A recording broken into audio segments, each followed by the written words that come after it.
আপনারা চাঙ্গা থাকলে আমি একটু চাঙ্গা। তাহলে যোগ্য নেতার নেতৃত্বের বড় অভাব ঘটেছে। জজ বান্নার্স বলেছিল, হযরত মুহাম্মদ সাল্লাল্লাহু আলাইহি ওয়াসাল্লামের মতো একজন ব্যক্তি যদি এই পৃথিবীর একনায়কত্ব গ্রহণ করতেন, অশান্তির আগুন জ্বলতো না। ভাই, পৃথিবীর জমিনে বহু ধর্মাবলম্বী মানুষ রয়েছে, কিন্তু মহান আল্লাহ কোরআন পাকের ভিতরে বললেন, ইন্নাদ দীনা ইনদাল্লাহিল ইসলাম। আল্লাহ বললেন, আমার মনোনীত, আমার পছন্দনীয় ধর্ম হলো ইসলাম ধর্ম। জোরে বলুন, আর একটু মন খুলে বলুন। আচ্ছা বলুন, যে ধর্মটা আল্লাহর মনোনীত, সেই ধর্ম যারা গ্রহণ করেছে তারা কি আল্লাহর শত্রু হবে? বোঝার জিনিস বুঝুন। নিশ্চিত তারাও আল্লাহর মনোনীত, সূত্র তো এটাই বলে, তাই না? আল্লাহর ক্ষমতা বেশি না নরেন্দ্র মোদীর ক্ষমতা বেশি?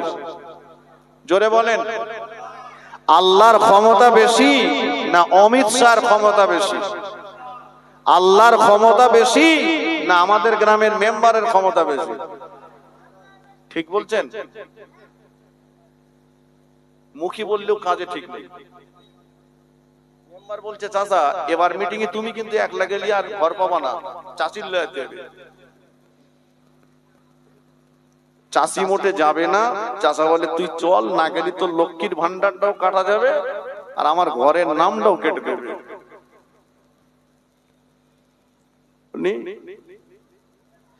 যেখানে আল্লাহ কোরআন পাকে পর্দা ফরজ করেছেন, অকরনা ফি বুয়ুতিকুন্না ওয়ালা তারজুনা তাবাররুজাল জাহিলিয়াতিল উলা, যেখানে আল্লাহর হুকুম, মেয়েরা ঘরের ভিতরে আবদ্ধ হয়ে যাও, তোমরা তোমাদের রূপ সৌন্দর্যকে প্রদর্শন করে বেরিও না জাহেলিয়াত যুগের মেয়েদের মতো, সেখানে আমরা লাগাম সব লক্ষ্মীর ভান্ডারে ছেড়ে দিয়েছি।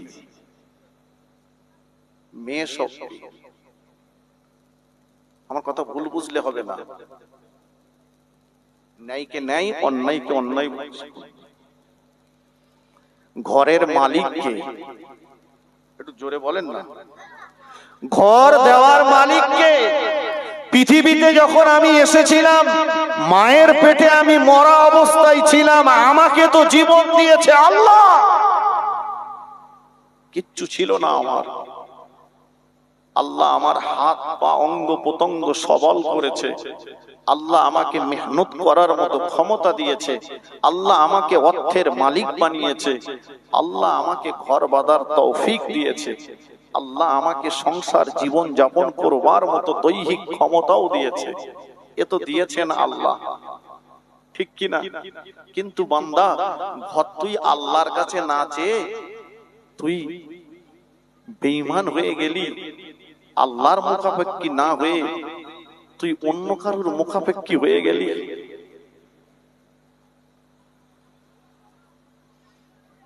যদি তোমার উদ্দেশ্যটা,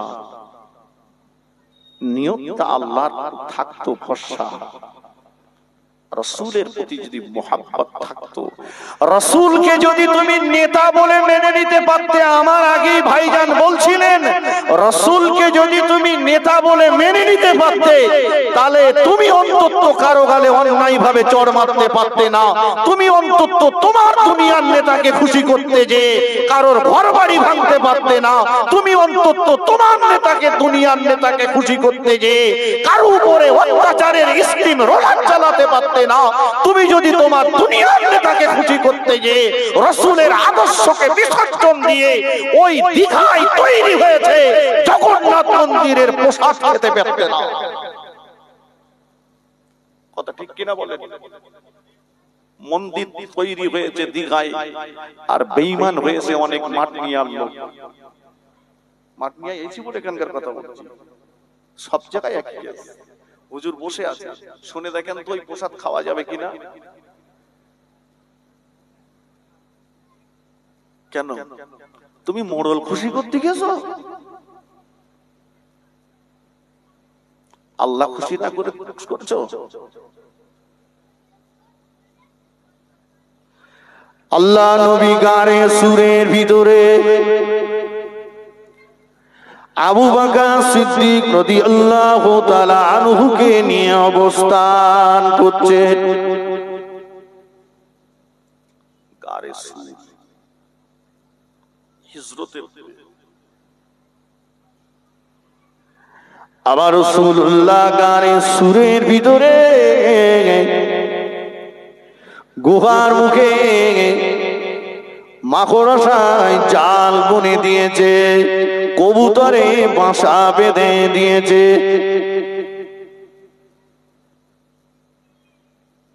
পৃথিবীতে সবচাইতে দুর্বল ঘর হচ্ছে মাকড়সার ঘর, তাই না বাবা? ছিঁড়ে যাবে, একটু ছিঁড়ে যাবে। মশা পৃথিবীর একটা দুর্বল প্রাণী, কিন্তু আমার আল্লাহর কি কুদরতি খেলা দেখেন। মশা দিয়ে যে আল্লাহর সঙ্গে যুদ্ধ করবে বলল, নমরুদকে আল্লাহ মশা দিয়ে জাহান্নামে পাঠিয়েছে। হ্যান্ডিক্যাপ মশা। আর মাকড়সার জাল দিয়ে আল্লাহ বিশ্ব নবীকে হেফাজত করলেন। সুবহানাল্লাহ বলবেন না? আল্লাহ কি না পারে। চাচা মনে মনে করছে, খোকা সকালবেলা ফজরের নামাজ পড়ে তসবিহটা নে, লা ইলাহা ইল্লাল্লাহ, পট্টি মেম্বারের কোটে গিয়ে বসে বলতে, খোকা উঠেছিস এরকম? বলছে ব্যাগ ভোটটা তো তোর দিচ্ছি, তবে তুই ছাড়া বলে আমার বাঁচানোর লোক নেই, বলো তুই আমার পাশে যা নড়িস নে খোকা, খবরদার পাশে থাকিস, তুই ছাড়া আমার কোনো রাস্তা নেই। আচ্ছা চাচা, এই যে টেনে টেনে 2-3 হাজার কলমাজা পড়েছে, এ যে রুহুতি সবরেসানি করা হবে, ওর রুহ শান্ত হবে?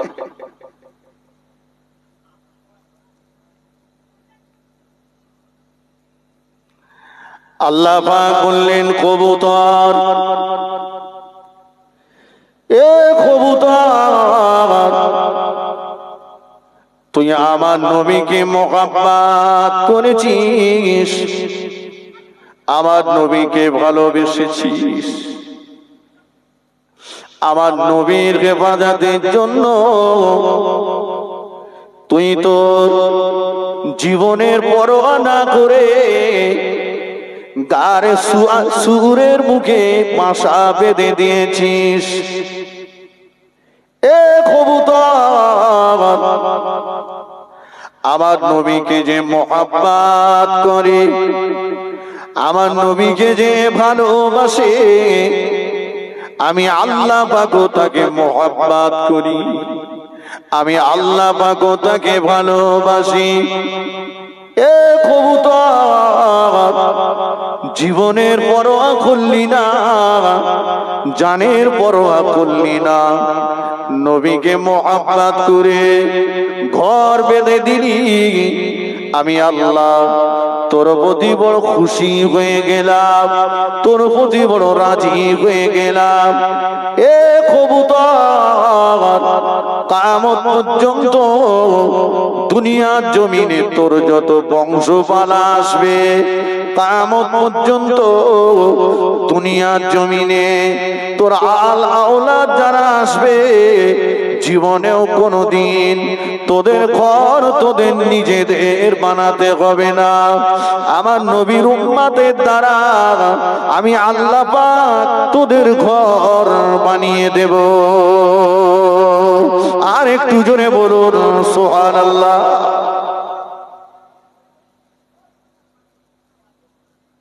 ভাই, কবুতরের ঘর কারা বানায়? কথা বলে, ও নিজে নিজে বানায়? যে কবুতর পোষবে ওই দৌড়চ্ছে কোথায় টপ টপ কি আছে শিখিল্লাই, এতে ডাকতো কোথায়।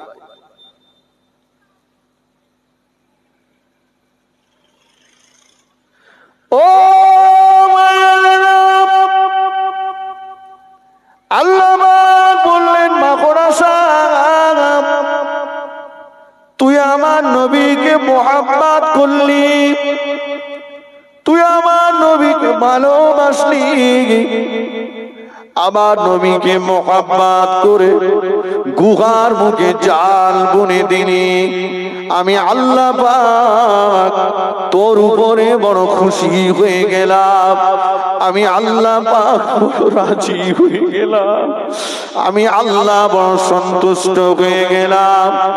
এ মাকড়সা শুনে গেলে আমি আল্লাহ আমার নবীর ইজ্জত সম্মানের খাতিরে, আমার নবীর ওসিলায় আমি আল্লাহ তোকে একটা অফার দিয়ে দিলাম। কিয়ামত পর্যন্ত দুনিয়ার জমিনে তোর যত বংশপালা আসবে কোনদিন তোদের আর খাওয়ার চিন্তা করতে হবে না, তোরা শুধু জাল বুনে বসে থাকবি, আমি আল্লাহ তোদের খাওয়ার তোদের জালি পৌঁছে দেব।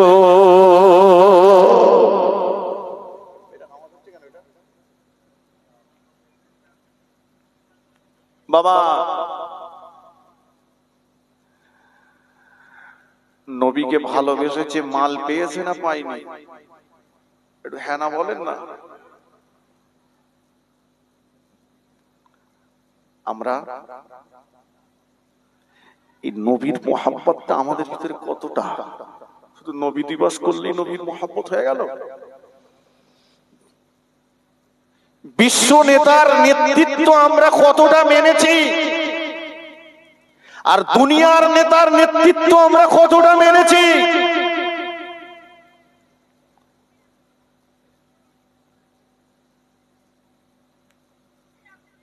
এনআরসি নিয়ে আমাদের যতটা চিন্তা, আখিরাত নিয়ে কি আমাদের ততটা চিন্তা আছে বাবা?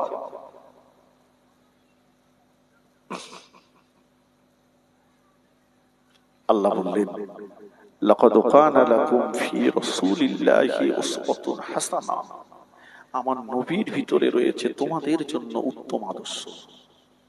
নবীর আদর্শটাকে তোমরা যদি নিজেদের জীবনে বাস্তবায়ন করতে পারো, না রাসূলের আখলাক যদি তুমি তোমার জীবনে বাস্তবায়ন করতে পারো, তুমি যদি পাক্কা মুসলমান হয়ে যাও, ঈমানদার হয়ে যাও, নবী ওয়ালা হয়ে যাও, আশিকে রাসূল হয়ে যাও, পৃথিবীর কোন শক্তির কাছে তোমার মাথা নত করতে হবে না। খাজা গরিবে নওয়াজ প্রকৃত রাসূল প্রেমিক ছিলেন। শত চেষ্টা পৃথ্বীরাজের ব্যর্থ হয়ে গেল, যুগী জয়পালের জাদু ভান্ডার খালি হয়ে গেল, তাড়িয়ে দিতে পারেনি খাজা বাবাকে, বরঞ্চ নিজে হাতে 90 লক্ষ বেদিনকে মুসলমান করেছিল। জোরে বলুন, আর একটু মন খুলে বলে। কিন্তু আমাদের আদর্শটা কোথায়? খাজা বাবার আদর্শ দেখে মানুষ মুসলমান হয়েছে, আর আমাদের আদর্শ দেখে মানুষ দোকানে মাল ধার দিতেও চায় না। কথা বুঝেননি? ধার দিতেও চায় না। আল্লাহ নবী দুনিয়া জমিনে ভূমিষ্ঠ হলেন, বিশ্ব নবী ওলোকে আমরা নবী দিবস পালন করছি বাবা। আল্লাহ পাক কোরআন পাকের ভিতরে জানিয়েছেন, মা আতাকুমুর রাসূলু ফাখুজুহু ওয়া মা নাহাকুম আনহু ফান্তাহু। যে মানুষটা আমার নবীর করতে বলা কাজগুলো করলো, নবীর নিষেধ করা কাজগুলো ছেড়ে দিল, ওই মানুষটাই তো আল্লাহ নবী প্রকৃত ভালোবাসার দাবিদার।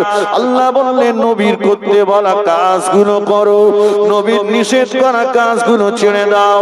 আম্মা জান আয়েশা সিদ্দিকা রাদিয়াল্লাহু আনহাকে জিজ্ঞাসা করা হলো রাসূলুল্লাহর ইন্তেকালের পরে, আম্মা জান আপনি আমাদের কাছে বিশ্ব নবীর জীবন আদর্শ একটু বলুন। আম্মা জান আপনি আমাদের কাছে বিশ্ব নবীর জীবন চরিত একটু শোনার। আম্মা জান বলেছিলেন, ও নবী পাকের সাহাবীরা, আতকরাউনাল কুরআন, তোমরা কি আল্লাহ পাকের কোরআন শরীফ তেলাওয়াত করনি? ও নবী সাহাবীরা শুনে রাখো, আল্লাহর পাক কালাম কোরআন শরীফের বাস্তব চিত্রটাই হলো আমার রাসূলুল্লাহ।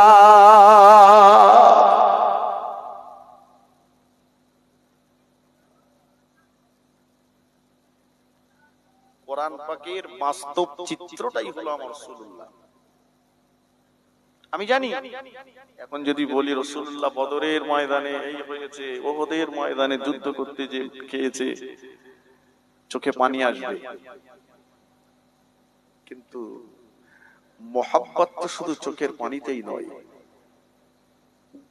নবীর জীবন আদর্শ থেকে কি নেব আমরা? রাসূল সাল্লাল্লাহু আলাইহি ওয়াসাল্লাম দুনিয়াতে ভূমিষ্ঠ হলেন, মা আমিনা বলেন আমি আমার বাম স্থানটা নবীর মুখে লাগালাম, মুখটা ঘুরিয়ে নিলেন, আবার লাগালাম, ঘুরিয়ে নিলেন, ডান স্থানটা দিলাম, নবী চুপচুপ করে দুধ পান করলেন। সুবহানাল্লাহ বলেন, একটু জোরে বলেন। কি শিক্ষা পেলাম? মুসলমান খাবে কোন হাতে? জোরে বলেন। ডান হাতে। ইমানদার খাবে ডান হাতে, আর বেঈমান খাবে, আমরা খাই, সবাই বলেনি বলো।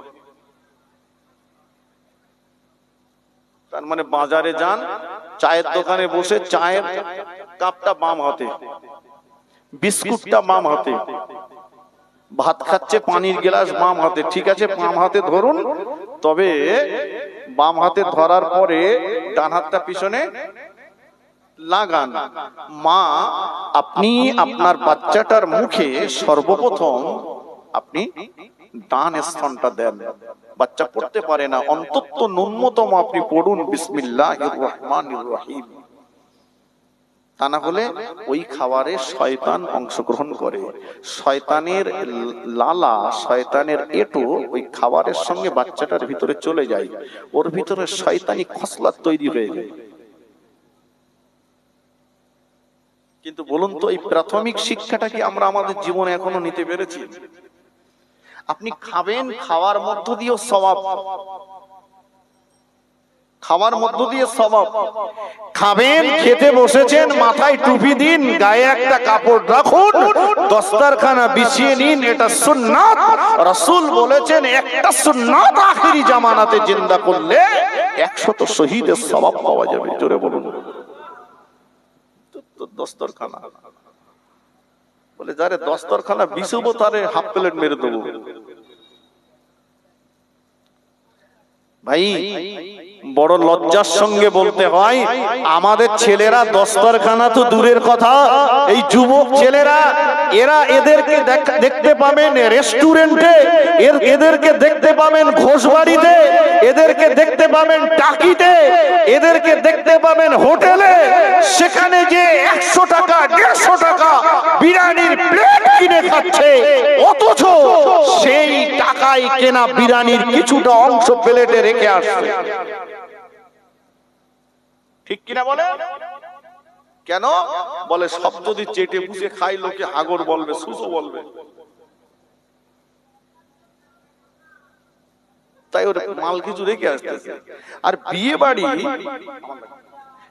বাড়ি বলেন আর এই বিভিন্ন খানা বাড়িটারি মাল যা নষ্ট হচ্ছে, ও পারবে না তবু বলতে দে। কিছু কিছু লোক আছে দেখবেন, বাড়ি 1 কেজি গোস্ত কিনে 5 জন মিলে খাচ্ছে, 1 কেজি গোস্ত, আর খানা বাড়ি গেলি যেন ওর মরণের টান আসে, শুধু বলছে এই বলতে দিগলাই, ওর পরের চিন্তা তখন করে না যে আজকে ফাঁক পাইছি, মাল থেকে লোক। একটু ইনসাফ করে খা, এমনি তো তুই দোয়া করিসনি। ঠিক কিনা বলেন ভাই? এই সবরসানি কলেমা খানি লাখ কলেমা হয়তো নাকি দেখবেন রাত থেকে রান্না শুরু, কত লোকের আয়োজন বলছে 2000 লোকের আয়োজন, কিন্তু যখন ওনা পিয়ারাজি সাহেব হুজুর এসছেন সবরসানি করবে, এসে দেখে 20-50 জন বসে রয়েছে। এরা আশরাফ কই? বলছো এখন আসবে না। আচ্ছা, যিনি দাওয়াত করেছেন তার একটা উদ্দেশ্য আছে না নেই? আসলে কথা বলতে হবে, আছে তো? কি উদ্দেশ্য? আপনার কাছ থেকে আমার কাছ থেকে কিছু নেবে আর আমাদের কিছু দেবে, তাই না? কি নেবে? তার আপনজন কেউ মারা গেছে, তাদের জন্য একটু দোয়া নেবে। আপনি একটু হাত তুলে দোয়া করে দেবেন, বিনিময়ে তার যা সাধ্য সামর্থ্য আছে একটু খেতে দেবে। এই তো হ্যাঁ, নির্লজ্জ, তুই তারে কিছু দিতে পারলি না, তা খেতে গেলি কেন? তোর যখন তার দেওয়ার সময় হলো না, তোর খাওয়ার সময়টা হলো কি করে? তুই গেলি কেন ওখানে? আমি ভুল বলছি? কিছু মাল আমার উপর রেগে যাবে, তা সে যাই যাক যাক। তোর যখন দোয়া করার সময় হলো না, তুই খাওয়ার সময় যে ভিড় জমালি কেন? এই 50 জন দোয়া করে এরা মসজিদে জামাতে নামাজ পড়তে গেছে, নামাজ পড়ে এসে দেখছে এদের নাম সব ওয়েটিং লিস্টে, সব বুঝে পড়েছে।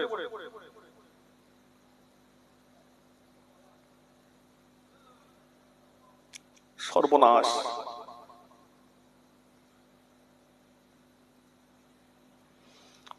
তাহলে এই মাল অপচয়। ভাই, নবীর মোহাব্বত সুন্নাতের পাবন্দি হতে হবে। আচ্ছা বলুন, আমরা নবীকে ভালোবাসি বেশি না আমাদের কচির মাল ভালোবাসি বেশি?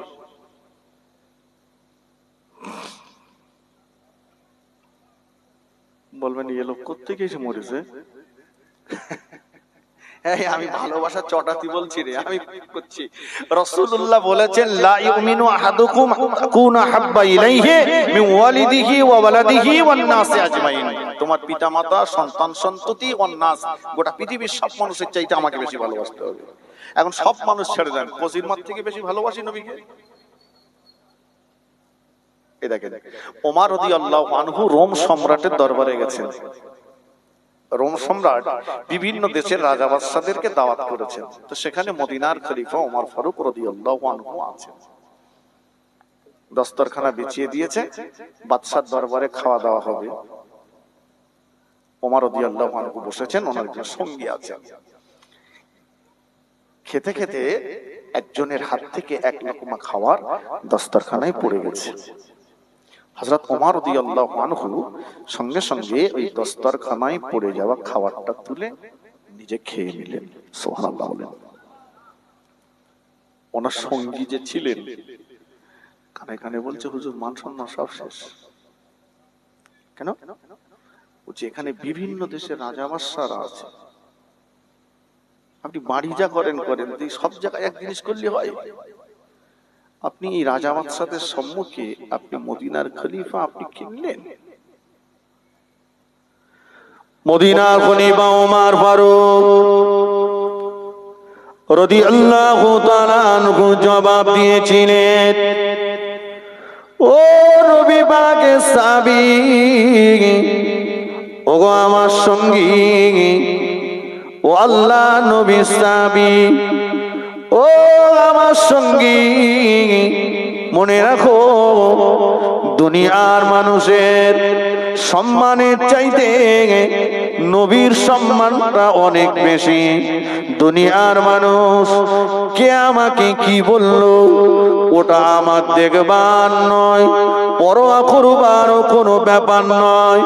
দুনিয়ার মানুষ আমাকে কি মনে করলো ওতে আমার কিছু আসে যায় না।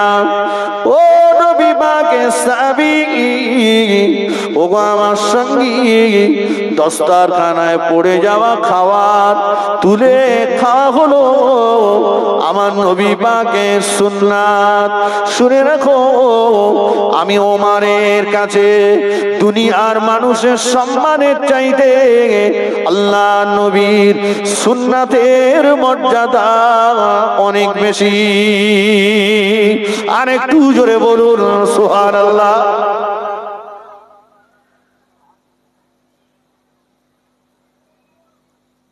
আমার কথা বোঝা গেছে? কচি, দাড়িটা রাখলি নে বাপ? বলে বিয়ে করেছি তো, তা রাখবো মনে করি। তা কচির মা রাজি না। কচির মা বলে, দাড়ি রাখলি তোমার বুড়ো বুড়ো দেখাবে, দাড়ি না থাকলে জন, আর দাড়ি না মুখি ফোটে। শুনতে পাচ্ছেন আমার কথা? তাহলে কচির মার দাম বেশি না নবীর সুন্নতের দাম বেশি? কথা বলেন, কথা বলেন। কিছু কিছু মানুষ তারা গিন্নির কথা শুনে দাড়ি রাখিনি, আবার কিছু মানুষ দেখছি। চাচা, আমি বলি চাচা আমাদের দুটো একটা সাদা হয়ে গেছে, তোমার মাল এত কালো কেন বলো দিন? চাচা বলে খোকা তোর মতন আমারও সাদা হয়ে গেল, কিন্তু যেই সাদা দেখা গেছে তোর চাচি ভাত খাওয়া ছেড়ে দিয়েছে। চাচি খুব টেনশনে। কেন বলে তুমি আর বেশি দিন বাঁচবা না, আমার উপায় কি হবে? খোকা সেলুনের দোকানদারের সঙ্গে গিয়ে পরামর্শ করলাম, এই দেখ চাচি খুশি করার কিছু আছে? বলে আছে, দে। খোকা কালো করে দেছে, তাই নে বাড়ি আসলি তোর চাচি কি খুশি, দুগাল ভাত টেনে খাচ্ছে। আমি বলি চাচা তোমারে জাহান্নামে পাঠাবে বলে একটা রিজার্ভেশন টিকিট কেটে দিয়েছে, ও সিটি কেউ বসবে না, সোজা জাহান্নাম। তুমি আল্লাহ খুশি হলো কি নবী খুশি হলো তা তোমার দেখার দরকার নেই, তোমার চাচি খুশি তোর দরকার। অবশ্যই মোহাব্বত, স্বামী স্ত্রীর মোহাব্বত আল্লাহ পাকের নিয়ামত, কিন্তু শরীয়ত করবেন। চলুন তাহলে প্রথমে রাসূলুল্লাহ শিক্ষা কোন হাতে খেতে হবে? জোরে বলেন। ডান হাতে হবে ইনশাআল্লাহ। জি, এত টাকা খরচ করে জলসা দিয়ে আমল না করলে বেকার হয়ে যাবে। আল্লাহ নবী জীবনে তিনজনের দুধ পান করেছিলেন। প্রথমত দুধ পান করেছিলেন মা আমিনার, দ্বিতীয় নম্বরে দুধ পান করেছিলেন সুআইবিয়ার। আল্লাহ নবী যা দুধ খেয়ে বড় হয়েছিলেন উনি হলেন আম্মা জান হালিমাতুস সাদিয়া রাদিয়াল্লাহু তাআলা আনহা। ও আম্মা জান হালিমাতুস সাদিয়া বলেন, আমি জীবনেও কোনোদিন আল্লাহ নবীকে একটা ছাড়া দুটো স্তর পান করাতে পারিনি।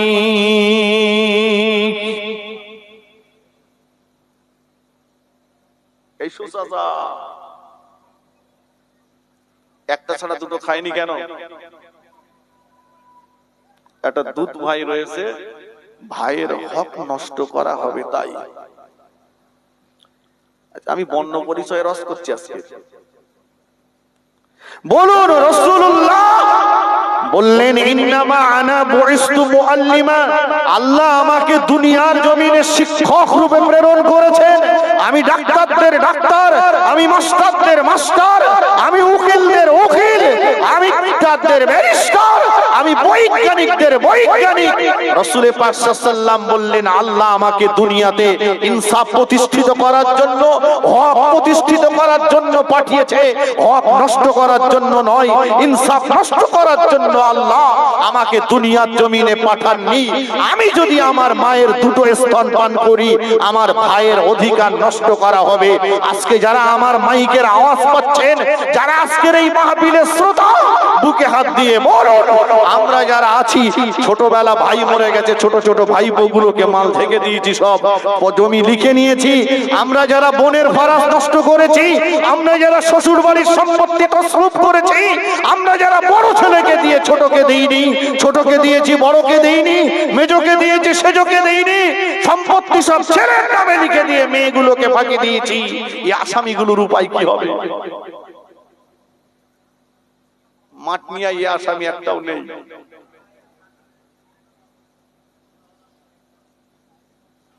অনেকদিন পরে এই মাঠ নিয়ে, হ্যাঁ অনেকদিন পরে, রাস্তা চিনতে পারতাম না, ভুলে অন্যদিকে চলে গেলাম। এসেছে যখন দুটো হাতুড়ি মেরে যায় যা আছে কপালে। বলুন তসবিহ দোলা দিচ্ছে আর মসজিদের আগের কাতার দখল করে বসে রেখেছে, একদম ফাঁস কাতারে বসে রয়েছে। মাঝে মাঝে ইমাম সাহেবের হুঁশ ফিরচ্ছে, মানে এই ঝাড়ঝোড় করে শেষ বয়সে একটাবার হজও করেছে। আর হজ করে আসার পরে বেয়াদবি মাফ করবেন, কিছু কিছু হাজী সাহেব মনে করেছে যে আমার জীবনের গুনাহ সব মাফ, আমার মতো জ্ঞানী আর কেউ নেই। যাক, আজকে ওই চ্যাপ্টার আমি ধরবো না। ভাই এবারে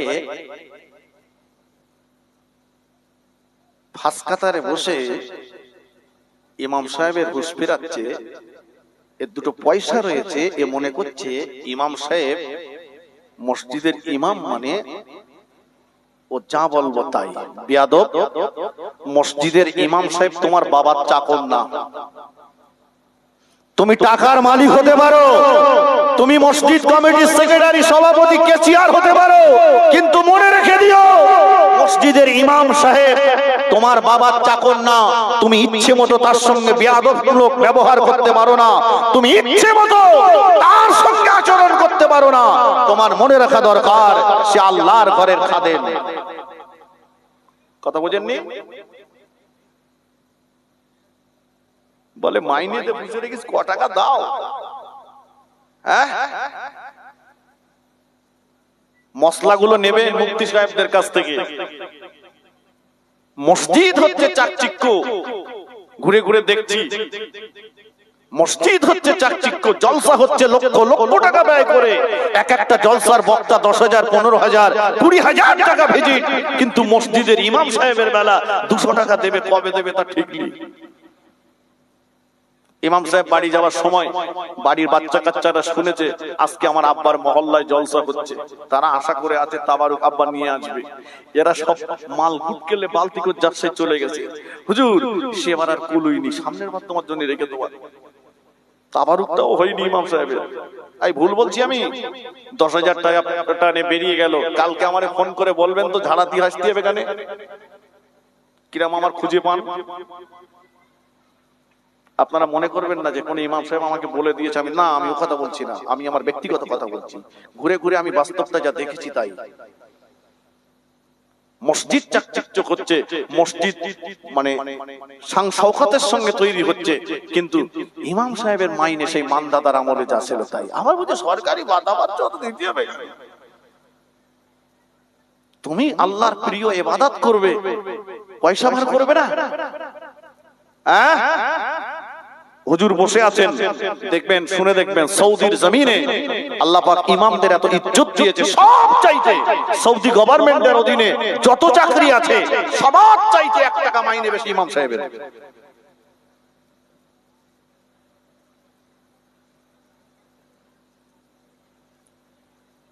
শোনেন, লক্ষ লক্ষ টাকা খরচ হবে, হাজার হাজার টাকা খরচ করে জলসা দেবেন, হক যদি সমান আদায় না হয় আপনি কিন্তু এই আওতায় পড়ে যাবেন। মনে রাখবেন কথাটা। আমি আমার বাড়ির বানানো গল্প আপনাকে বলে যাই, খেয়াল রাখতে হবে। যার হক তাকে বুঝে দিতে হবে। আপনি ক্ষমতা রয়েছে বলে ক্ষমতার অপব্যবহার করতে পারেন না। ক্ষমতা আছে বলে ক্ষমতার অপব্যবহার করতে পারেন না। চলুন তাহলে হক অত্যন্ত কঠিন একটা অধ্যায়, কঠিন অধ্যায়। আল্লাহ নবী বললেন হুকুকুল্লাহ, হুকুকুল ইবাদ। একটা হলো আল্লাহ পাকের হক, আর একটা হলো বান্দার হক। কোন মানুষ নামাজ পড়িনি, রোজা করিনি, হজ করিনি, যাকাত দিইনি, আল্লাহ পাকের বিধিনিষেধকে নিষেধ, আল্লাহ পাকের বিধিনিষেধকে অমান্য করেছে। আল্লাহ পাক কোরআন পাকের ভিতরে বললেন ফায়াগফির লিমান ইয়াশা ওয়া ইউআযিবু মান ইয়াশা। আল্লাহ পাক ইচ্ছা করলে ওই বান্দাকে ক্ষমা করতে পারেন, আবার আল্লাহ পাক ইচ্ছা করলে ওই বান্দাকে শাস্তি দিতে পারেন। কিন্তু না, যেটা হুকুকুল ইবাদ, যেটা বান্দার হক, আপনি যদি আপনার হাতের দ্বারা, জবানের দ্বারা, কথার দ্বারা, কাজের দ্বারা কোন মানুষকে যদি কষ্ট দেন, দুঃখ দেন, ব্যথা দেন, আঘাত দেন, আপনি যদি কোন মানুষের হক নষ্ট করে থাকেন, অতক্ষণ পর্যন্ত আল্লাহ পাক ক্ষমা করবেন না, যতক্ষণ না পর্যন্ত ওই ব্যক্তি ক্ষমা না করবে।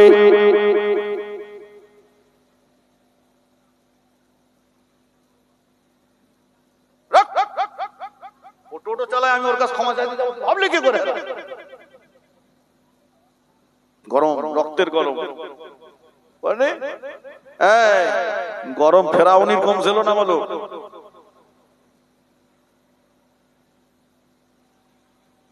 নমরুদের গরম কম ছিল না, সাদ্দাদের গরম কম ছিল না, কারুনের কম ছিল না, হামানের কম ছিল না। কিসের গরম? চোখ বন্ধ করে দেখো, পাশে কেউ নেই। গরিব দুস্থ অসহায় মানুষকে যে কষ্ট দিয়েছো, ক্ষমা চেয়ে নাও। আর সম্পত্তি যে ভাগাভাগি করেছো চাচা, সব ছেলের নামে লিখে দিয়ে মেয়েগুলোরে ফাঁকি দিয়েছো, তোমার কবরে বাস পড়বে। মেয়ে যদি ক্ষমা না করে কবরে বাস পড়বে। 70 বার হজ করলেও ক্ষমা নেই। মেয়ের কাছ থেকে ক্ষমা চেয়ে নাও। একটা ছেলে বেশি দিয়েছো আর একটা কম দিয়েছো, সমবন্টন করোনি। বিয়ে করেছো দুটো বিয়ে করেছে, 3টে বিয়ে করেছে, 4টে বিয়ে করেছে।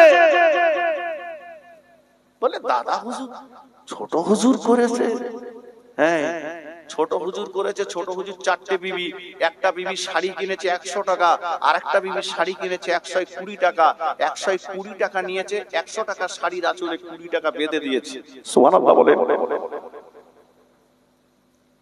তুমি একটারে মেরে ফ্ল্যাট করতেছে, আর একটারে ফ্ল্যাটে রেখে দিয়েছে। একটা একটু বয়স হয়ে গেছে, ওর ধারে পাশে যায় না, আর একটার কাছে দিয়ে সিজদায় পড়ে রয়েছে। বিরাট বড় হুজুর, বিরাট বড় হুজুর। সাধারণ মানুষের কথা বাদ দেন, হুজুরের কথা বলতে যাবি। কি মনে করছো ওই মেয়েটা দুর্বল? আল্লাহ রাসূল সাল্লাল্লাহু আলাইহি ওয়াসাল্লাম বলেছেন, রাসূল 9টা 11টা বিয়ে করেছেন। আমার পাশে যোগ্য আলেম বসে আছে, যোগ্য আলেম। কিন্তু আম্মা জান খাদিজাতুল কুবরা রাদিয়াল্লাহু আনহা যতদিন হায়াতে ছিলেন আল্লাহর নবী দ্বিতীয় বিয়ে করেননি। পারবেন না দেখাতে। শুধু তাই না, আম্মা জান খাদিজাতুল কুবরা রাদিয়াল্লাহু আনহার ইন্তেকালের পরে আল্লাহ পাকের হুকুমে রাসূলুল্লাহ সাল্লাল্লাহু আলাইহি ওয়াসাল্লাম একাধিক বিয়ে করেছেন, কিন্তু মা খাদিজার কথাটা কখনোই ভোলেননি। সুবহানাল্লাহ বলবেন না? একটু জোরে বলেন। বউ মূর্তিবাদ বিয়ে করেছে, বিয়ে করে ছেলেপিলে গুলোর দিকে আর দেখে না। এমনি প্রবাদে একটা কথা রয়েছে, কি বলেন দিন, মা মরে গেলি বাপ খালু হয়। হ্যাঁ, মা মরে গেলি বাপ খালু হয়। ছেলেপিলে গুলোর দিকে আর দেখে না, ওরা খাওয়া টাওয়া দেয় না। এখন হয়ে গেছে, আগে কোথায়। আল্লাহ রাসূল সাল্লাল্লাহু আলাইহি ওয়াসাল্লামের দরবারে কিছু গোশত হাদিয়া এসেছে। গোশত কি এসেছে বললাম? গোশত। জি, একবার দরুদ শরীফ পড়েন। আল্লাহুম্মা সাল্লি আলা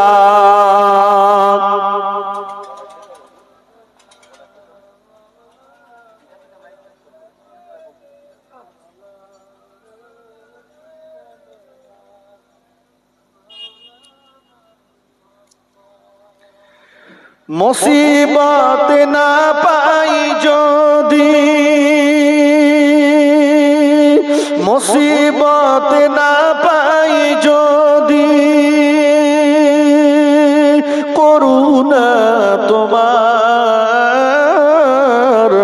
কবরে হাসরে কে হবে আমার, কবরে হাসরে কি হবে আমার। আল্লাহুম্মা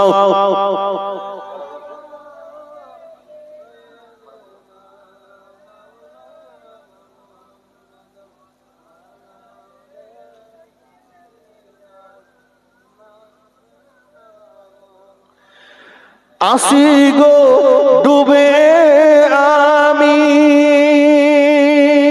পাপেরি সাগরে, না জানি কি হবে কবরে হাসরে। আসি গো ডুবে আমি পাপেরই সাগরে না জানি কি হবে ও পারে হাসরে তোমারি সুপারিশ বিনা কেমন হব পার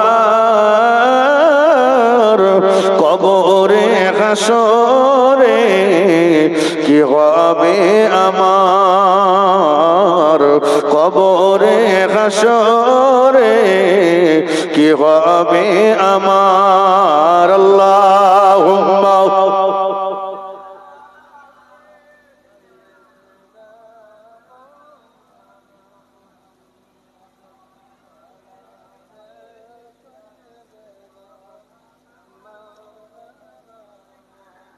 আল্লাহ রাসূল সাল্লাল্লাহু আলাইহি দরবারে কিছু গোশত হাদিয়া আসছে। আল্লাহ নবী আমাদের আম্মা জানদেরকে ডাকলেন, আম্মা জানেরা আমার নবী পাক সাল্লাল্লাহু আলাইহি ওয়াসাল্লাম ঘিরে বসে গেলেন। দয়া নবী নিজে হাতে করে গোশতগুলো আমার আম্মা জানদেরকে ভাগ করে করে দিলেন। সবাইকে রাসূলুল্লাহ একটা ভাগ নিজের কোলের কাছে টেনে রেখে দিলেন। আম্মা জানেরা বলেন, ইয়া রাসূলুল্লাহ হে ইয়া হাবিবাল্লাহ, হুজুর আপনি তো আমাদের সবাইকে গোশত ভাগ করে দিয়েছেন, হুজুর আপনি আপনার কোলের কাছে এই ভাগটা কার জন্য রেখে দিলেন, এই অংশটা কার জন্য রেখে দিয়েছেন? আল্লাহ নবী বলেন, ও বিবিরা আমার কোলের কাছে এই ভাগটা অন্য কারোর জন্য নয়, তোমাদের বড় বুবু জান আমার বড় বিবি খাদিজাতুল কুবরা রাদিয়াল্লাহু তাআলা আনহার জন্য রেখে দিয়েছি। আম্মা জানেরা বলে, ইয়া রাসূলুল্লাহ আপনার খাদিজা তো দুনিয়ার জমিনে বেঁচে নাই, খাদিজা তো ইন্তেকাল করেছে। হুজুর আপনার জীবনে হাফসার মতো বিবি পেয়ে, আপনার জীবনে সওদার মতো বিবি পেয়ে আপনি কি আপনার খাদিজার কথা কি এখনো ভুলতে পারেন না? আল্লাহ নবী বলেছিলেন, ও আমার বিবিরা শুনে রাখো, তোমরা এসেছো আমার জীবনে সুখের সময়ে, তোমরা আমার জীবন সঙ্গিনী হয়েছো আমার সুখের সময়ে। ও আমার বিবি, ও আমার বিবিরা, কিন্তু আমার খাদিজা আমার দুঃখের দিনে আমার হাত ধরেছিল, আমার জীবন সঙ্গিনী হয়েছিল। এখন মক্কা জমিনে আমি রাসূলুল্লাহ আমার মোহাব্বতের মানুষের সংখ্যা বেড়ে গিয়েছে। মদিনা জমিনে এখন আমার মোহাব্বতের মানুষের সংখ্যা, এখন আমার ভালোবাসার মানুষের সংখ্যা বেড়ে গিয়েছে। কিন্তু খাদিজা যে সময় আমাকে বিয়ে করেছিল, ওই সময় আমি রাসূলুল্লাহ আমার দুশমন অনেক বেশি ছিল, আমার শত্রু অনেক বেশি ছিল, ঘরে বাইরে আমার দুশমন ছিল। কিন্তু তোমাদের খাদিজাতুল কুবরা রাদিয়াল্লাহু তাআলা আমার মাথার উপর ছায়া করে রেখেছিল। সে সময় আমার দুশমন এত বেশি ছিল, শত্রু এত বেশি ছিল, মানুষ তখন আমাকে এত হাদিয়া দিত না, তোফা দিত না। আমি আমার খাদিজাকে এখন তোমাদের যেমন গোশত খাওয়াতে পারি, আমার খাদিজাকে তখন আমি এমন গোশত খাওয়াতে পারিনি। তাই তোমাদের যখন গোশত ভাগ করে দিচ্ছিলাম, খাদিজার কথাটা আমি রাসূলুল্লাহর পরে পড়ে গেল। আম্মা জানেরা বললেন, ইয়া রাসূলুল্লাহ, ইয়া হাবিবাল্লাহ, হুজুর আপনার বিবি আমাদের বড় বুবুজান খাদিজাতুল কুবরা রাদিয়াল্লাহু তাআলা আনহা, তিনি তো মক্কা শরীফে জান্নাতুল মুআল্লাতে শুয়ে আছেন। হুজুর আপনি কি এই গোশতগুলো নিয়ে আমাদের বড় বুবুজান খাদিজাতুল কুবরা কবরের পাশে কি রেখে আসবে? খাদিজার কবরের পাশে কি দিয়ে আসবে? আল্লাহ নবী বললেন, না না না না, ও আমার বিবিরা শুনে রাখো, আমি রাসূলুল্লাহ খাদিজার অংশের গোশতগুলো নিয়ে আমি বেরিয়ে যাব।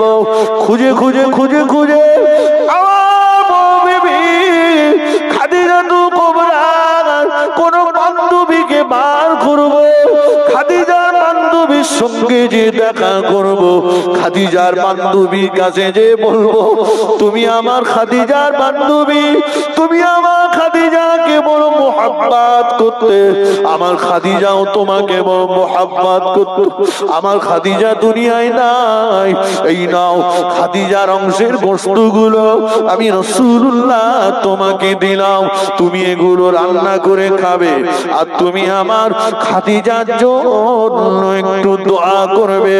ও আমার বিবিরা, খাদিজার বান্ধবী যদি খুশি হয়ে যায়, আমার বিশ্বাস আমার খাদিজাও কবরে খুশি হয়ে যাবে।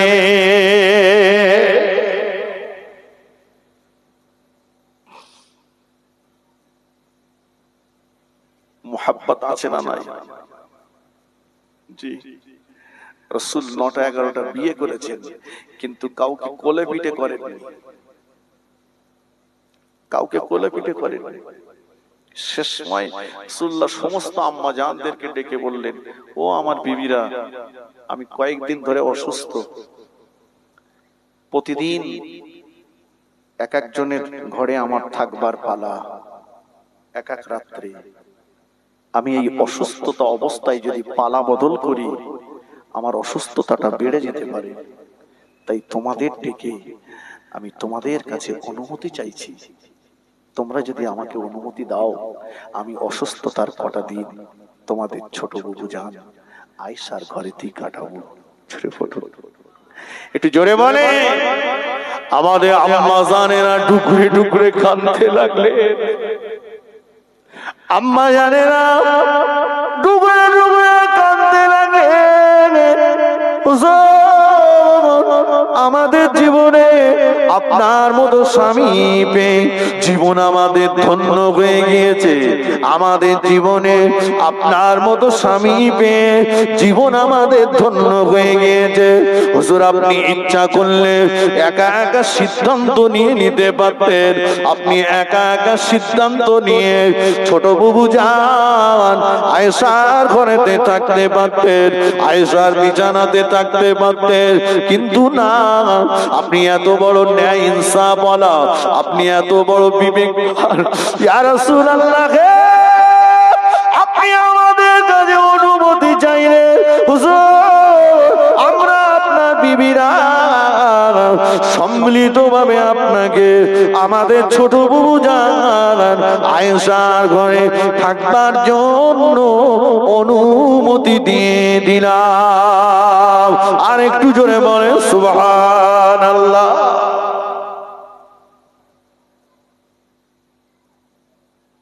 কি গো, রাসূল বিশ্বাস করবেন, তাও অনুমতি চাইছেন বিবিদের কাছ থেকে, আর আমাদের কচির মা ফুলে ঢোল বলছে, বাড়ি গিয়ে বলতেছে, শুনতে পেয়েছিস?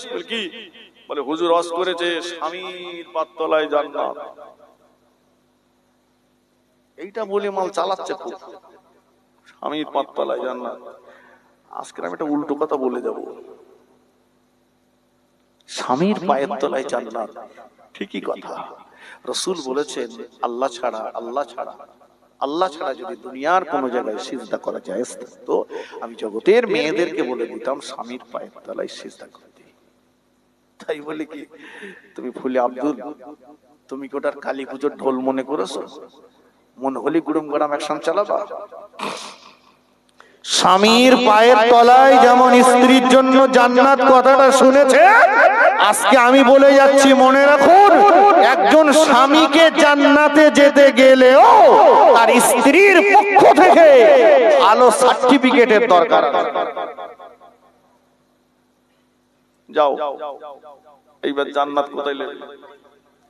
স্ত্রীর পক্ষ থেকে স্ত্রীর কাছে শোনা হবে যে হুজুর তো আমাকে মাঠ নিয়ে গিয়ে খুব চেল্লাচ্ছিল, কিন্তু বাড়ি এসে খবর কি? কত বুঝলেন? ওটা তো মাঠ নিয়ে লোক বলতে পারবে না, ওটা তো হুজুরির বউ জানে, তাই না? আমরা যে কি জিনিস, আমরা যারা বসে আছি সব থেকে বেশি খবর রাখি কে? কসির মা গেলি বল দেবে। আল্লাহ রাসূল সাল্লাল্লাহু আলাইহি ওয়াসাল্লামের বিবিরা, আমাদের আম্মা জানেরা বলেছিলেন, ইয়া রাসূলুল্লাহ, আপনার মতো স্বামী পেয়ে জীবন আমাদের ধন্য হয়ে গিয়েছে। একটু জোরে সরে বলুন সুবহানাল্লাহ। আর একটু জোরে হবে না সুবহানাল্লাহ? চলুন আমার মনে আছে, তাহলে রাসূল পাক সাল্লাল্লাহু আলাইহি ওয়াসাল্লাম একটা ছাড়া দুটো স্তন পান করেননি, অধিকার বুঝে দিয়েছেন। আমি হকের কথা বলছিলাম, তাই তো? নওজোয়ান যুবকেরা, ও মাটিয়া যুবকেরা, শুনে রেখে দাও বাবা, ঈদের দিন আসছে। না না, তুমি সবল বলে দুর্বলের উপরে অত্যাচার করো না, তুমি টাকার মালিক বলে তুমি গরিবের উপরে অত্যাচার করো না, না তোমার অর্থ বলে অত্যাচার করো না, তুমি তোমার গায়ের রং পরিষ্কার বলে কালো মানুষটাকে তুমি নিচু নজরে দেখো না। ওই কালো মানুষটা যদি না থাকতো, তোমার পরিষ্কার রঙের মর্যাদা কিন্তু তুমি পেতে নাও। ও দুনিয়ার জমির মালিকেরা, তোমার জমিতে কাজ করা জন্মজদুর গুলোর ভুলের জন্য তুমি তাকে ছোট মোটা কথা বলো না, তুচ্ছাইলাতি যেটা করো না, বাপ মানে তাকে গালিগালাজ করো না। মনে রাখো, ও যদি তোমার জমিতে কাজ না করতো, তাহলে তোমার জমি তোমাকেই রুতে হতো, তোমার ধান তোমাকে নিজেই কাটতে হতো, ধান তোমাকে নিজেই বাঁধতে হতো, নিজেই মাথায় করে বাড়ি আনতে হতো, ধান তোমাকে ছাড়তে হতো। সেদিন কিন্তু জমির মালিক বলে তোমার মনে হতো না। ও দুনিয়ার গাড়ির মালিকেরা, তোমার ড্রাইভারের ভুলের জন্য বাপ মানে তাকে গালিগালাজ করো না, ড্রাইভারের ভুলের জন্য তার গানে চড় মেরো না, ড্রাইভারের ভুলের জন্য অন্যায় ভাবে তাড়িয়ে দিও না, ক্ষমা করো তাকে, কোলে টেনে নাও তাকে। সে যদি তোমার গাড়ির ড্রাইভারি না করতো, তোমাকে নিজেই ড্রাইভার সাজতে হতো, গাড়ি তোমার নিজেই ধুতে হতো, নিজেকেই পরিষ্কার করতে হতো। সেদিন কিন্তু গাড়ির মালিক বলে তোমার মনে হতো না। ও দুনিয়ার দোকানের মালিকেরাও, তোমার কর্মচারীটার ভুলের জন্য গলা ধাক্কান দিয়ে দোকান থেকে বার করে দিও না, লোকজনের সামনে তাকে অপমান করো না, তার গালে চড় মেরো না, আব্বা মা বাপ মা তুলে তাকে গালিগালাজ করো না। ও দোকানের মালিকেরা, শুনে রাখো, ওই কর্মচারীটা যদি তোমার দোকানে কর্মচারী না করতো, তুমি টেবিলে বসে, তুমি চেয়ারে বসে মালিকানা করতে পারতে না, তোমায় কিন্তু মাল দিতে হতো, মাল ওজন করতে হতো, বস্তা তোমার মাথায় ঝাঁকতে হতো। সেদিন কিন্তু দোকানের মালিক বলে তোমার মনে হতো না। ও দুনিয়ার টাকাওয়ালারা, দুনিয়ার টোটোওয়ালা, অটোওয়ালা, রিক্সাওয়ালা, এদেরকে তোচ্ছড় মোচ্ছড় করো না, এদেরকে গালিগালাজ করো না, এদের বাপ মা তুলে গালিগালাজ দিও না। মনে রাখো, ওরা যদি রাস্তায় টোটো না চালাতো, ওরা যদি রাস্তায় ভ্যান না চালাতো, অটো যদি না জানাতো তোমায় রাস্তায় হেঁটে হেঁটে যেতে হতো, মাল কিনে বাজার থেকে মাথায় করে বয়ে বয়ে তোমার আনতে হতো। না না, তোমার রয়েছে বলে তুমি ওদের উপরে অত্যাচার করো না, ওদেরকে ক্ষমার নজরে দেখো, ওদের প্রতি দয়ার নজরে দেখো, ওদের প্রতি করুণার দৃষ্টি দাও। মনে রাখো আল্লাহ নবী দয়ার নবী আমার নূরের জবানে বলেছে, দুনিয়ার অত্যাচারিত ব্যক্তি, দুনিয়ার অসহায় ব্যক্তি, মজলুম ব্যক্তি যখন আল্লাহ পাকের দরবারে হাত তুলে দোয়া চায়, তার ওই দোয়া আল্লাহ পাকে আরশে আজিমের মাঝখানে কোনো পর্দা থাকে না, ওই দোয়াটা আল্লাহ পাকের দরবারে কবুল হয়ে যায়। বলুন সুবহানাল্লাহ। আর একটু জোরে বলুন সুবহানাল্লাহ। মানুষকে ভালোবাসতে শিখুন, মানুষকে মোহাব্বত করতে শিখুন।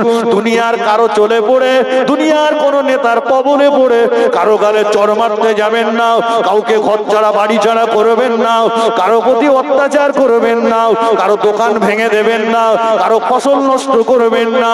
মনে রাখুন গুনাহগার হবেন আপনি, কবরে যাবেন আপনি, আপনার কবরে কিন্তু দুনিয়ার কোন নেতা যাবে না।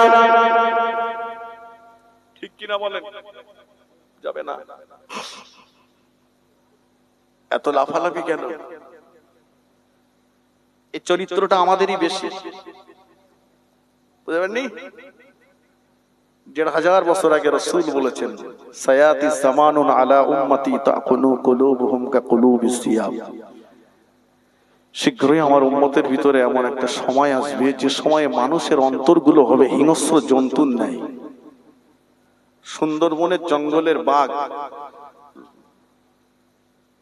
গাছের আড়ালে চুপ করে বসে আছে, হরিণ তার দুটো বাচ্চাকে নিয়ে খাচ্ছে। হরিণের লক্ষ্য নেই বাঘের দিকে, কিন্তু বাঘের লক্ষ্য হরিণের দিকে। বাঘের স্বভাব হলো শিকার যতক্ষণ আয়ত্তের ভিতরে না আসে ও লাভ দেয় না। ঠিক যেই কাছাকাছি এসে গেল, লাভ দিয়ে হরিণটাকে ধরে ঘাটটাকে মুটকে দিল, বুকটা ফেড়ে কলিজাটা টেনে বার করলো। বলবেন জঙ্গলের এই হিংস্র চার পেয়ে জানোয়ারটা একবারও কি ভেবেছে মা হরিণটাকে যদি মারি বাচ্চা দুটোর অবস্থা কি হবে? কথা বলেন। সুন্দরবনের জঙ্গলে বাস করা চার পেয়ে জানোয়ারটা যেমন ভাবিনি, আমাদের এই মাটনিয়া গ্রামে বাস করা কিছু দুপে জানোয়ার আছে, যারা সামাজিক স্বার্থে, রাজনৈতিক স্বার্থে, দুনিয়াবি স্বার্থে কত মায়ের কোল খালি করেছে, কত বিবিকে বিধবা বানিয়েছে, কত বাচ্চাকে এতিম করেছে, কত মানুষের ঘর ভেঙেছে, কত মানুষের উপরে অন্যায় অত্যাচার করেছে। একবারও এরা ভাবিনি বাচ্চাগুলোর অবস্থা কি হবে, এর পরিবারের অবস্থা কি হবে। তাহলে সুন্দরবনের জঙ্গলে চার পেয়ে জানোয়ারের সঙ্গে এই দুপে জানোয়ারের পার্থক্য কোথায়? জানোয়ারটা আমি বলিনি, আল্লাহ কোরআন পাকে বলেছেন, লাহুম কুলুবুল লা ইয়াফকাহুনা বিহা। যাদের বিবেক দিয়েছি ওরা বুঝিনি, মনুষ্যত্ববোধ দেখায়নি। ওয়ালাহুম আইনুল লা ইবসিরুনা বিহা। যাদের চোখ দিয়েছি, চোখ থাকা সত্ত্বেও যারা গরিবের প্রতি, অসহায়ের প্রতি, দুর্বলের প্রতি দয়ার নজর দেয়নি।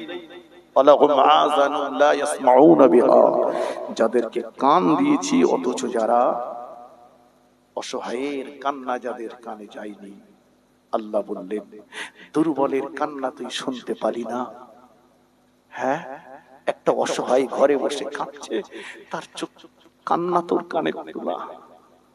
উলাইকা কাল আনআম। তুই চতুষ্পদ জানোয়ারের থেকে সমতুল্য, তুই চতুষ্পদ জানোয়ারের সমতুল্য। পরে আল্লাহ বললেন, বালহুম আদাল। এই জানোয়ারের থেকে অনেক বেশি। কথা বুঝেননি? আমি বক্তব্য লম্বা করব না, ফিরে আসুন। অধিকার কেউ দেয় না, অধিকার ছিনিয়ে নিতে হয়। কথা ঠিক কিনা বলে? বড় কঠিন সময় এসেছে আমাদের, বড় কঠিন সময় এসেছে। কি সময়? আজকে হাত মারতে মারতে মারতে মারতে আমাদের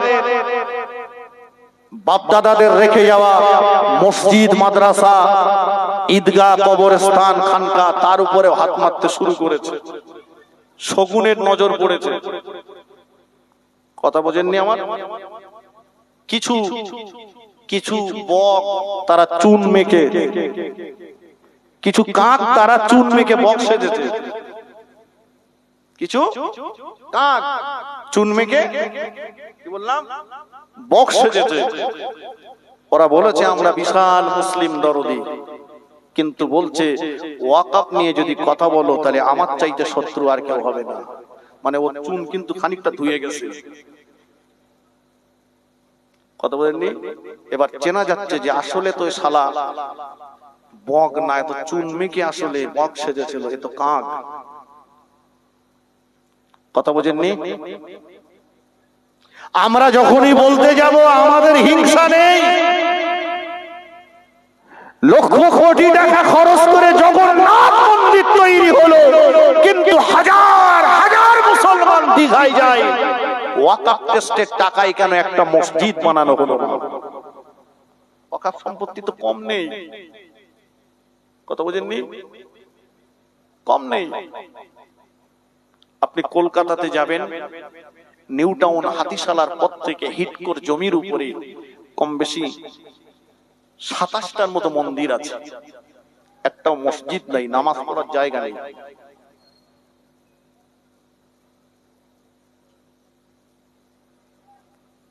ভাই সময় এসেছে, অত্যন্ত কঠিন সময়। আমরাই কিন্তু সেই মুসলমান যারা মাথায় কাফন বেঁধে ইংরেজ সরকারকে এ ভারতবর্ষ থেকে বিতাড়িত করেছিল, আমাদের বাপদাদা পূর্বপুরুষেরা। কথা ঠিক কিনা? মাওলানা ফজলুল হক খয়রাবাদী, মাওলানা আশফাকুল্লাহ, ওবায়দুল্লাহ, মাওলানা আবুল কালাম আজাদ, এরা তো আমাদের উত্তরসূরি ছিল। যদিও আমাদের ছেলেদের কাছে সেই ইতিহাসকে গোপন করা হয়েছে, ভারতবর্ষের তথাকথিত ঘুষখোর ঐতিহাসিকরা ইতিহাসের পৃষ্ঠা থেকে সে নামগুলো তুলে দিয়েছে। আমাদের ব্যথাটা ওই জায়গাটাই, ক্ষুদিরাম বসু ভারতবর্ষের জন্য জীবন দিয়েছে, তার নাম ইতিহাসের পৃষ্ঠায় লেখা হলো। ক্ষুদিরামকে যখন ফাঁসির দড়িতে ঝোলানো হবে, জিজ্ঞাসা করা হয়েছিল, ক্ষুদিরাম বলো তোমার জীবনের শেষ শখ কি? ক্ষুদিরাম বলেছিল মায়ের সঙ্গে দেখা করব। ক্ষুদিরামকে মায়ের সঙ্গে দেখা করতে দেওয়া হলো। ক্ষুদিরাম বসু মাকে দেখে গান বলেছিল, একবার বিদায় দে মা ঘুরে আসি।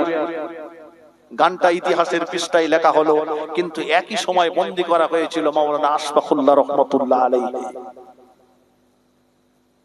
তিনি বলেছিলেন আমাকে ওজন করা হোক, যেদিন যেদিন ফাঁসির দড়িতে ঝোলানো হবে সেদিন বললেন কোন শখ না, মায়ের সঙ্গে দেখা বলে না।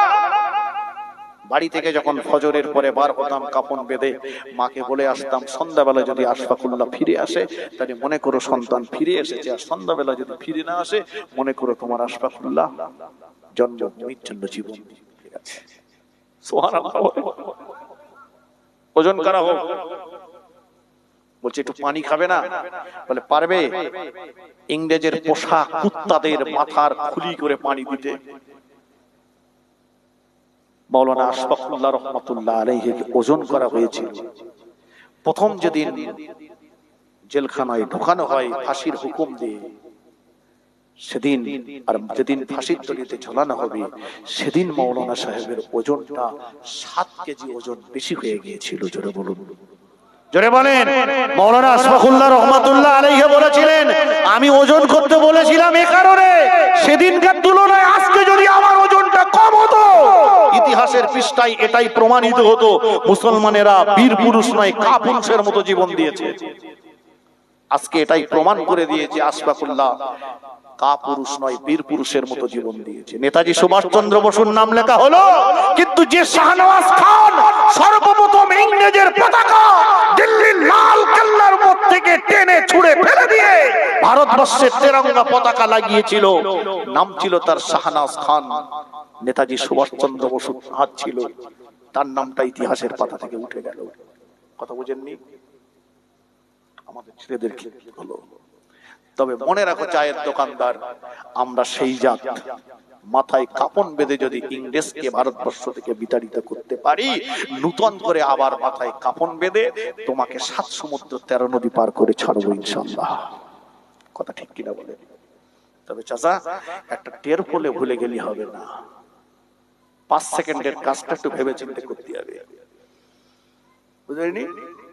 পায়খানা লেগেছে বলে একটু লোকজন দেখে তো মারতে হবে, হ্যাঁ? লেগেছে বলে যেখানে পড়ে যাবে না, 5 সেকেন্ড, বুঝতে পারছেন? 5 সেকেন্ডের কাজটা এমন ভাবে করুন 5 বছর যেন কাঁদতে না হয়। আমি কারোর দেওয়ার কথা বলিনি, বলো কাঁদ দেবেন ওটা আপনার ব্যাপার, তবে 5 সেকেন্ডের কাজটা একটু ভেবে চিন্তে করবেন যেন 5 বছর কাঁদতে না হয়। নিজেদের ভিতরে ঐক্য মেল বন্ধন তৈরি করুন, পাড়ায় পাড়ায় দ্বন্দ্ব আর করবেন না। আমরা এক হই, বিশ্বাস করুন সময় এসেছে এক হওয়ার। আমরা এই ভেদাভেদ নিজেদের ভিতরে করি, একে অপরের ভিতরে আমাদের মেল বন্ধন যদি না থাকে, তাহলে বাইরের শক্তি কে সুযোগ পেয়ে যাবে। এজন্যই তো আল্লাহ পাক বলেছেন, ওয়াতাসিমু বিহাবলিল্লাহি জামিআন ওয়া লা তাফাররাকু, তোমরা একতাবদ্ধভাবে আল্লাহর রজ্জুকে, আমি আল্লাহ আমার রশিকে জড়িয়ে ধরো। নিশ্চিত আল্লাহ পাকের মদদ আসবে, কারণ আমরা সেই আল্লাহর ইবাদত করি যে আল্লাহ ফিরাউনের কবল থেকে নবী মুসা আলাইহিস সালামকে হেফাজত করে বেঈমান ফিরাউনকে নীল নদে চুবিয়ে চুবিয়ে মেরেছে। আমরা ওই আল্লাহর ইবাদত করি যে আল্লাহ নমরুদের কবল থেকে নবী ইব্রাহিম খলিলুল্লাহকে হেফাজত করে নমরুদকে একটা হ্যান্ডিক্যাপ মশা দিয়ে জাহান্নামে পাঠিয়েছে। আমরা সেই জাত বদরের ময়দানে 313 জন 1000-এর এগেইনস্টে লড়াই করে আমরা জয়ের পতাকা ছিনিয়ে এনেছি। আমরা খালিদ বিন ওলীদের উত্তরসূরি। আল্লাহ আমাদের বলার সাথে শোনার চাইতে বেশি বেশি আমল করবার তৌফিক দান করেন। বলুন সকলে আল্লাহুম্মা আমিন। জোরে বলেন আল্লাহুম্মা আমিন। সকলে আসেন আমরা বিশ্ব নবীর সানে একটু সালাম পড়িয়ে নবী সালামুন